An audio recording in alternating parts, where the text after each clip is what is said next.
कांग्रेस नेता राजा पटेरिया गिरफ्तार। पीएम मोदी की हत्या की बात कही थी। भाजपा के हमले से बैकफुट पर कांग्रेस। कांग्रेस नेता राजा पटेरिया को मध्य प्रदेश के दमोह जिले से पुलिस ने गिरफ्तार कर लिया है।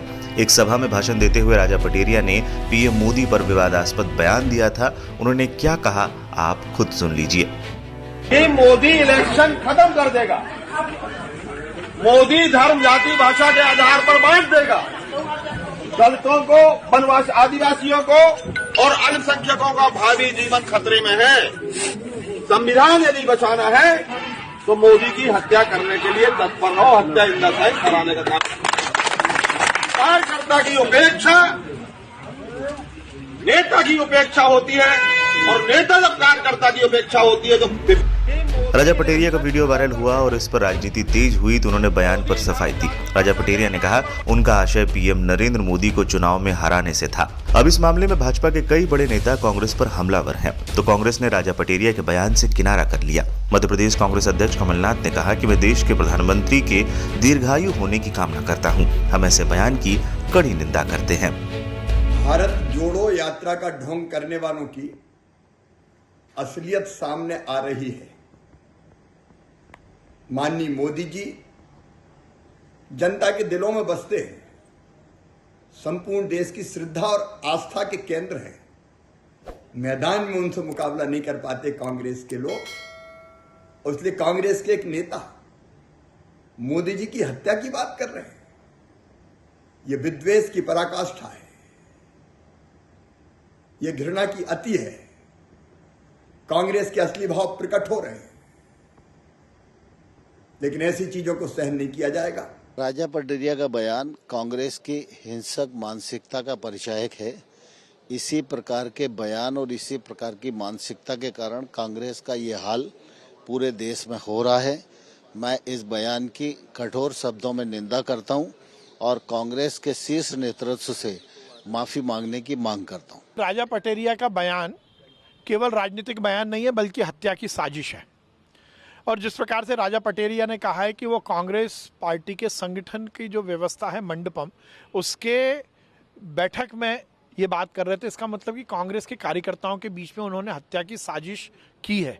हत्या की साजिश का जो कानूनी कार्रवाई है वो तो उन पर होनी ही चाहिए, पर उसके साथ साथ इस बात की जांच भी होनी चाहिए, क्योंकि सोनिया गांधी, मणिशंकर अय्यर, मधुसूदन मिस्त्री, खड़गे, कमलनाथ, दिग्विजय सिंह लगातार मोदी जी के खिलाफ बात कर रहे हैं। राहुल गांधी की यात्रा जो निकल रही है उसमें पाकिस्तान जिंदाबाद के नारे लग रहे हैं। पाकिस्तान परस्त लोगों को राहुल गांधी इस यात्रा में शामिल कर रहे हैं।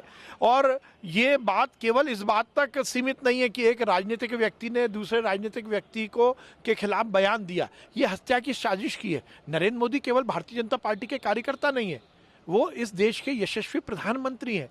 तो एक व्यक्ति जो इस देश में रहता है यदि दूसरे व्यक्ति की हत्या की बात करता है तो निश्चित रूप से ये कानून के खिलाफ है।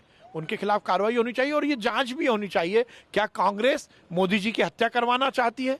क्योंकि ये कार्यक्रम जनता के बीच का नहीं है, ये कांग्रेस के कार्यकर्ताओं की बैठक के बीच उन्होंने ये षड्यंत्र रचा है। ये बहुत गंभीर मामला है। कुछ समाचार के व्हाट्सएप ग्रुप्स में ये जानकारी मिली और कुछ पत्रकार साथियों से ये जानकारी मिली। साथ ही साथ पवई के पीडब्ल्यूडी के इंजीनियर हैं, उन्होंने भी ये जानकारी प्रदान करी। उस संबंध में एक आवेदन पत्र आज पवई थाने में प्राप्त हुआ है और राजा पटेरिया जी नाम के व्यक्ति के खिलाफ ये आवेदन में जानकारी प्रदान की गई और वो वीडियो को देखा गया। उस संबंध में थाना पवई में एक एफआईआर आपराधिक प्रकरण की दर्ज की गई है और उस संबंध में थाना प्रभारी और संबंधित अनुविभाग के एसडीओपी के द्वारा आगे की विवेचना की कार्रवाई की जाएगी। एफआईआर की जा चुकी है। निश्चित रूप से उस वीडियो में कुछ ऐसे तत्व थे जिससे कि धमकी देना या अमुक शांति भंग करने के दृष्टिकोण से कुछ ऐसे कथन उसमें दिए गए हैं जो कि निश्चित रूप से डेरोगेटरी रिमार्क की श्रेणी में आते हैं और धमकी की श्रेणी में आते हैं। तो एफआईआर में सभी सेक्शंस का समावेश किया गया है। इन्वेस्टिगेशन जारी है। आगे आने वाले समय में यदि कोई और आईपीसी या अन्य प्रकार के अन्य कानूनों के सेक्शंस अगर अट्रैक्ट होते हैं तो निश्चित रूप से उनका भी विवेचना के दौरान समावेश किया जाएगा और वैधानिक कार्रवाई शीघ्र पूरी की जाएगी। बता दें, पुलिस गिरफ्तार कर राजा पटेरिया को पन्ना के पवई थाना लेकर पहुंची और आज उन्हें कोर्ट में पेश किया जाएगा।